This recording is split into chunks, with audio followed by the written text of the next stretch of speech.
कल यानी सैटरडे को इमरान खान साहब का एक जलसा कराची में होने जा रहा है, तो आप क्या समझते हैं कि वो किस हद तक जो है वो कामयाब रहेगा और हमारे जो इम्पोर्टेड हुक्मरान हैं उनको क्या मैसेज जाएगा?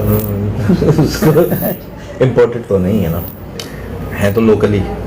मैं तो पहले बोला ना, पुरानी हुकूमत नई हुकूमत, ये पुरानी हुकूमत है। वो जो ट्रेंड आजकल जो आपको पता है तमाम ट्विटर्स पे बहुत ज़्यादा वो कर रहा है इम्पोर्टेड के हवाले से ना, तो उसकी वजह से मैंने इसको इम्पोर्टेड कहा। वैसे तो लोग तो ये लोकल ही हैं, हमारे लोकल हैं और वो सारी चीज़ें वो बाहर अवेल करते हैं, लेकिन हुकूमत पाकिस्तान में करते हैं। तो असल मसला पैसा है, पैसे की हवस जो है ना हमारे यहाँ बहुत। आज से पहले जो पुरानी जनरेशन थी, जो हम लोग थे जब यंग थे, उस वक्त पैसे की उतनी वैल्यू नहीं थी, मतलब एक इम्पोर्टेंस थी पैसे की, लेकिन साथ साथ ये देखा जाता था कि जराए क्या है। अब वो जराए का पूछना और जराए का देखना खत्म हो चुका, तो हवस बढ़ती चली जा रही है। और ये तो कुरान में भी है कि जी आजमाइश है, पैसे को और इन सारी चीज़ों को आजमाइश के तौर पे लिया गया ना, कि कौन कितना कामयाब हो जाता है। और फिर पेट की आग भरती नहीं है, ये ऐसी चीज़ें हैं खुदा की तरफ से दी गई, जिस पे मतलब सोचते हुए भी थोड़ा सा हाथ के रोंगटे खड़े हो जाते हैं, अगर आप उसको मजहब के उस पॉइंट ऑफ व्यू से देखें, पैसे को और नेमत को, क्या आप उसकी सही तरीके से कदर कर रहे हैं। एक तो पहले सबसे पहले कि वो जायज़ ज़राए से आ रही है। अच्छा, जायज़ ज़राए में सिर्फ मेहनत ही नहीं है ना, कि आपने मेहनत करके जायज़ ज़राए से किया है। सोशल मीडिया में आप उसको जायज़ ज़राए से यूज़ कर रहे हैं या नाजायज़ ज़राए से यूज़ कर रहे हैं। नाजायज़ ज़राए में गैर इस्लामी हरकत आप सोशल मीडिया पे डालते हैं, जो मैंने कहा कि हमारे यहाँ नेगेटिविटी को बहुत तेज़ी से स्प्रेड किया जाता है।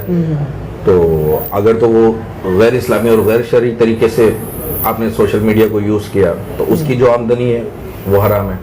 बिल्कुल एग्जैक्टली, ठीक है। तो वो पैसा जो है वो आगे की नस्लों में जाएगा और वो सारी चीज़ें, उसका आउटपुट अच्छा नहीं आएगा। एक चीज़ अगर गलत ज़राए से हासिल हो रही है तो उसका आउटपुट भी गलत ही आएगा। तो ये है। अब आज के हालात के हवाले से सोशल मीडिया के ऊपर फोकस कर लेते हैं। वो कराची वाले जलसे के ऊपर तो मैं खिलाफ हूँ, लोगों का भी नहीं निकलना चाहिए। मैं बार बार कह रहा हूँ कि अभी ना निकलें, अपने जज्बात को कंट्रोल में रखें। उसकी वजह यह है कि अभी लोग निकलेंगे तो जिन्होंने आना है मुल्क के अंदर, जिनके लिए ये सारी तैयारियां हो रही हैं कि वो आ जाएं, तो वो नहीं आएंगे रिएक्शन देख के। अपने जज्बात को आप ऐसे ही रखें, इसको ठंडा ना होने दें, इसको सर्द ना होने दें, लेकिन इसको अभी एक्सपोज नहीं करें। अपने जो जज्बात हैं उसको आप लोग अभी एक्सपोज ना करें तो वो ज़्यादा बेहतर है। इसलिए मैं कराची जलसे या कहीं पे भी इस टाइम पे जलसों के उसमें नहीं हूँ, वरना रिएक्शन देख के जिन्होंने आना है वो नहीं आएंगे। और सोशल मीडिया के हवाले से जो बात करना चाह रहा था, इस टाइम पे टारगेट किया हुआ है इदारों को, सब चीज़ों को सोशल मीडिया ने टारगेट किया हुआ है। और जो टारगेट करने वाले कौन है, वो भी हम में से ही हैं, आउटसाइडर तो नहीं है कोई।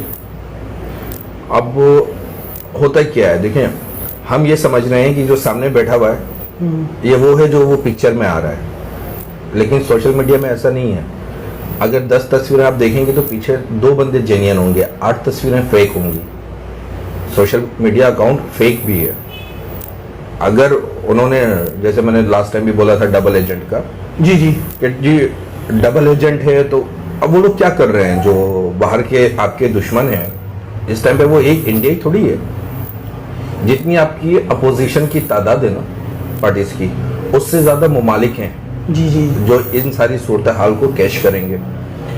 तो वो किस तरीके से उसको कैच करेंगे, वो आपके सोशल मीडिया के थ्रू ही आपको कैच करेंगे। हाँ जी, इसकी फ्रेंड बुक के अंदर 1000 हैं या 10,000 कॉन्टेक्ट्स हैं इसके पास, तो वो उसको अप्रोच करेंगे, उसके साथ वो डील करेंगे।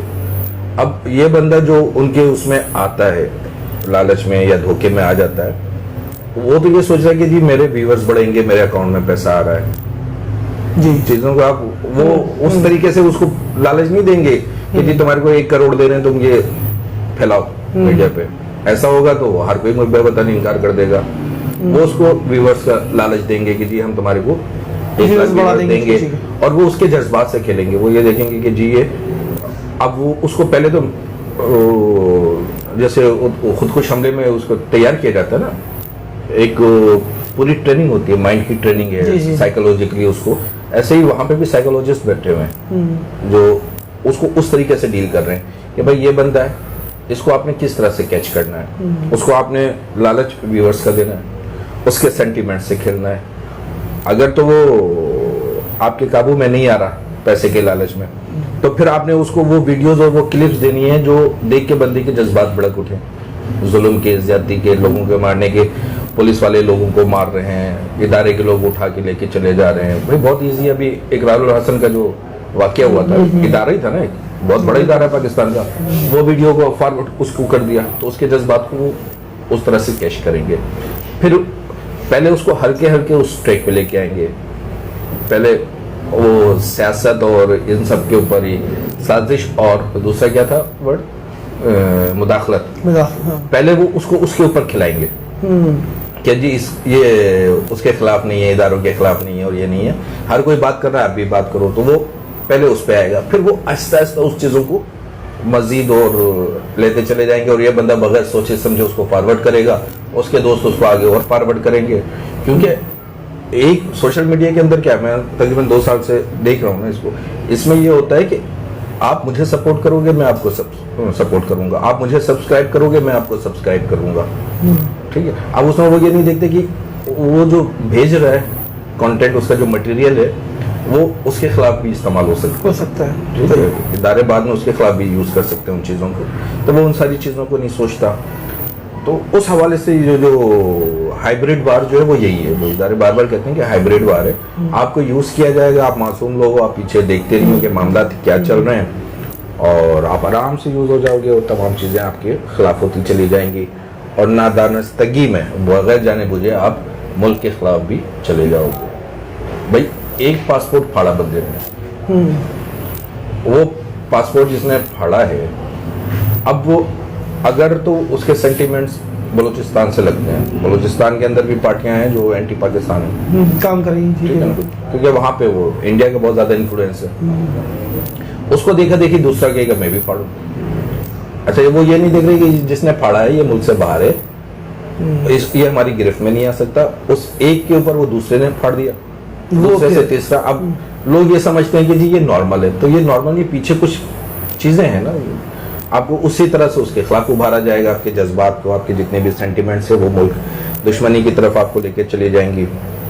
तो और अभी समझ लें कि हालात ये हैं कि पूरे मुल्क के अंदर पेट्रोल फेंका हुआ है, पेट्रोल फेंका हुआ है, सिर्फ और सिर्फ तीली लगाने की देर है।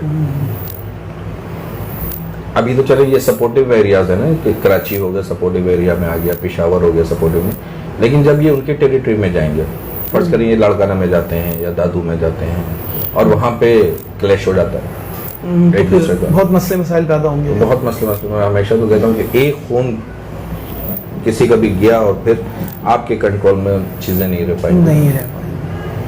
इनकलाब, इनका हम लोग कह रहे हैं ना कि जी इनकलाब आ रहा है, ये इनकलाब की डिमांड्स भी बहुत सारी हैं, वो तमाम डिमांड्स पूरी हो रही हैं, जिसको हम प्रोटोकॉल कहते हैं कि जी ये प्रोटोकॉल है। और हमारा मुआशरा या हमारी सोसाइटी अभी इतनी वेल एजुकेटेड नहीं है जी, तो हमें आराम से यूज भी किया जा सकता है। तो इसलिए चीज़ों को सोच समझ के कीजिए, क्या चीज़ें फॉरवर्ड कर रहे हैं आप, क्या एक वीडियो क्लिप जो आपने किसी दूसरे के ग्रुप में शेयर किया और जो मुल्की मफादात के खिलाफ है, और बाद में वो सारे कॉन्टेक्ट पता चलता है कि जी वो बाहर के दुश्मन ममालिक के साथ वो रखते हैं, तो हर किसी के लिए जवाबदारी आ जाएगी। अपने ख्यालात का इजहार अच्छे पैराए में करें, जिस पर किसी दूसरे को एतराज़ भी ना हो। बिल्कुल बिल्कुल सही है, मेरे ख्याल से आज के लिए इतना ही काफी। ये एक टॉपिक, इसी पर लोग गौर कर लें तो काफ़ी है। अपनी दुआओं में याद रखिएगा। डॉक्टर फैसल इमाम, अल्लाह हाफिज़।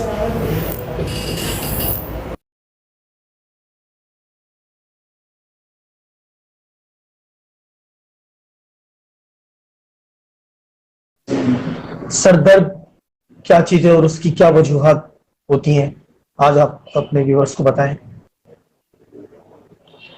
हेडेक,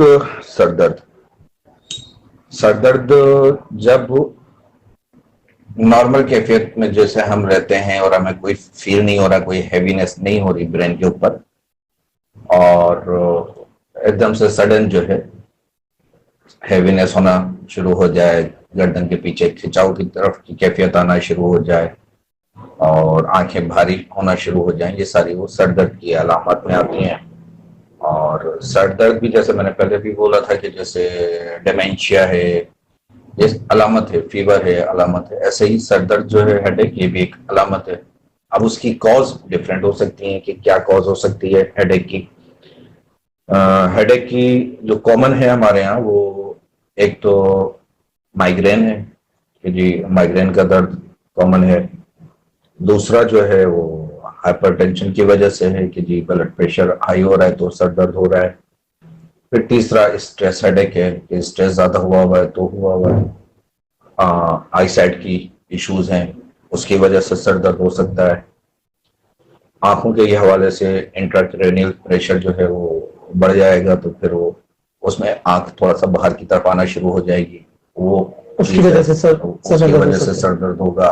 फिर साइनस का इशू है, साइनोसाइटिस की कंप्लेन आ रही है, वो है, फ्लू है, बहुत सारी उसमें ये एक अलामत है। और फिर वो डॉक्टर का ही काम है कि उसको वो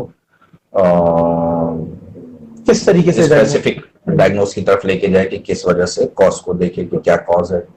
और फिर उसके बाद अल्लाह ना करे 1 या 2% जब ये सारी चीजें नहीं आती हैं तो फिर हम सीटी स्कैन और MRI की तरफ जाते हैं जिसमें कुछ ऐसी चीजें होती हैं जिससे अल्लाह महफूज रखे सबको। तो ये हेडेक है।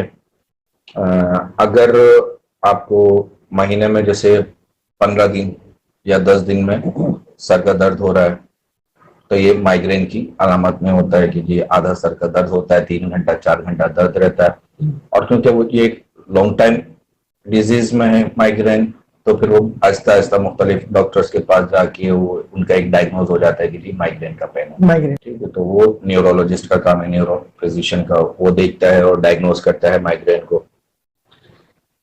ये तो हो गया सर दर्द का। ब्लड प्रेशर के हवाले से ये है कि जी आपका नॉर्मली 120/80 BP है और 140 और 90 पे है तो आपको सर में दर्द होना शुरू हुआ तो आप डॉक्टर के पास गए और वहां पे डायग्नोज हुआ कि आप हाइपरटेंसिव के पेशेंट हैं या ब्लड प्रेशर हाई है। ये इंटरेस्टिंग है ब्लड प्रेशर के लोगों के लिए कि इनिशियल डेज में 140 से 150 पे आपको सर का दर्द होगा, लेकिन जैसे जैसे आप यूज टू होते चले जाएंगे आपकी बॉडी जो है यूज टू होती चली जाएगी 140 पे। तो जब नेक्स्ट टाइम आपको 160 पे जाएगा तो हेडेक होगा, 140 पे हेडेक नहीं होगा। फिर 160 पे आप यूज टू होते चले जाएंगे तो 180 पे जाके आपको हेडेक होगा। मतलब बॉडी आपकी कंपनसेट करती चली जाएगी उस प्रेशर को, तो आपका हेडेक जो है वो फिर उसमें साइन में नहीं रहता है हाइपरटेंशन के कि अब आप इंतजार करेंगे जी मेरा सर में दर्द बढ़ेगा तो ब्लड प्रेशर होगा। ब्लड प्रेशर वाला जो है उसको अपनी मेडिसिन लेनी है, सर में दर्द हो या ना हो उसको रेगुलर लेनी है। वो स्पेशली डॉक्टर साहब जो हाइपरटेंसिव पेशेंट होते हैं और हमारे माशरे के अंदर वो यही होता है कि वो फिर ये सोचते हुए ब्लड प्रेशर की मेडिसिन नहीं लेते कि मुझे फील नहीं हो रहा। तो वजूहात असल में यही होती हैं। अपने व्यूअर्स को बताना ये चाह रहे हैं डॉक्टर हो जाते हैं कि मतलब उनको एक सर्टेन लेवल पर उनका पेन नहीं हो रहा था जो उनका ब्लड प्रेशर बढ़ा होता है नॉर्मल से ज्यादा। तो लेकिन इसमें अच्छी बात, हैरानगी की बात ये, अच्छी बात ये होनी चाहिए कि वो अपनी जो मेडिसिन है उसको कंटिन्यू रखे ताकि आगे की प्रॉब्लम से वो बच सके। क्योंकि होता क्या है ना, वो जैसे जैसे ब्लड प्रेशर बढ़ता चला जाएगा, फर्ज कीजिए कि वो बॉडी उसकी 160 और 90 या 160 100 पे यूज टू हो चुकी है, ठीक है। अब वो कह रहा है कि जी मुझे कोई कंप्लेन नहीं तो मैं क्यों खाऊं। लेकिन इस हाइपरटेंशन के अंदर उसका वो किडनी फेलियर की तरफ जाएगा क्योंकि किडनी के ऊपर भी प्रेशर बढ़ेगा, उसके भी जो माइक्रो सर्कुलेशन है वो डैमेज होना शुरू हो जाएगी, किडनी फेलियर की तरफ चला जाएगा, स्ट्रोक की तरफ भी। स्ट्रोक तो वो तो जब उसका एक्सट्रीम पे हाई होगा तो वो स्ट्रोक की तरफ चला जाएगा। लेकिन ये जो 160 वाला ही इसका जो है रेगुलर रहेगा तो वो किडनी फेलियर की तरफ जाएगा। एग्जैक्टली ऐसे ही, बिल्कुल ऐसे ही, ठीक है। ऐसे ही माइक्रो सर्कुलेशन हर जगह, फिर वो आइस की है, आइस के अंदर भी माइक्रो सर्कुलेशन है, माइक्रो वेसल्स हैं, वो डैमेज होंगे प्रेशर की वजह से तो वो भी आई साइड पे भी लॉस आएगा। तो वो सिर्फ मतलब वो आपने स्ट्रोक से ही बचने के लिए मेडिसिन नहीं लेनी, नहीं, बिल्कुल बिल्कुल। फिर आपने इससे भी बचना है ना कि आपकी किडनी फेलियर की तरफ ना जाए लॉन्ग टर्म में, उसके लिए भी आपने मेडिसिन को यूज करना है। उसके अलावा साइनस के हवाले से डिस्कस हो गया कि जी साइनस एलर्जी का इशू है। साइनस के अंदर जो हेडेक होगा वो थोड़ी देर बेटी। फ्रंट बोन के ऊपर आएगी। फ्रंट बोन के साथ साथ उसका ये जो मैक्सिलरी बोन है या चीकी बोन्स हैं, ये चीकी बोन्स जो है उसके 2 मिनट बेटी। अच्छा जी, ये चीकी बोन्स उसके वो डिस्टर्ब होंगी। चीकी बोन्स के साथ साथ जो है उसकी फ्रंटल नोजल बोन के बैक साइड पे आएगा। फ्रंटल लोब्स जो है इसके पीछे साइनस का जो एरिया है वहां पे 2 मिनट बेटी। वो होगा इन्फ्लेमेशन का। तो ये सारी चीजें उसके साथ साथ चलती रहती हैं। तो साइनस का हेडेक है, हाइपरटेंशन का हेडेक हो गया, एंजाइटी स्ट्रेस हेडेक है, ये हो गया। आई साइड के हवाले से डिस्कस कर लिया हेडेक को।